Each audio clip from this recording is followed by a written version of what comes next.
காத்துல ஐயோ எனக்கு பயமாக இருக்கின்றதே. இதை எப்படி பிரிக்கணும்? ஐயோ பட் ஆனால் வந்து இது ரொம்பவே க்ரேஸியான விஷயம். -10°C குளிரில் ஐஸ்கிரீம் சாப்பிட்றதுன்றது. பட் பிரியாணி சாப்பிட்ட உடனே இப்படி தான் சாப்பிடணும். இது வந்து எப்படி இருக்குன்னா, நம்ம ஊரில் இருக்கக்கூடிய அந்த பட்டர் ஸ்காட்சில் இருக்கக்கூடிய அந்த ஸ்காட்ச் அந்த இது மட்டும் இருக்குல்ல, சாக்லேட் இல்லாமல் அந்த ஃப்ளேவரில் இருக்குது. பார்க்குறதுக்கும் எல்லோ கலரில் அதே மாதிரி தான் இருக்குது, டேஸ்ட்டும் அதே மாதிரி தான் இருக்குது, நல்லா இருக்கு. ஐயோ குளிருது. இது எப்படி இதுனா தெரியலையே.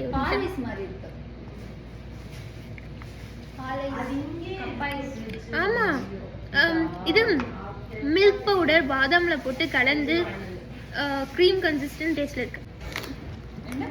நாங்கள் ஐஸ்கிரீமை வச்சு சாப்பிடலாம், ஆனால் உங்கள் ஐஸ்கிரீமை வச்சு சாப்பிட முடியாது.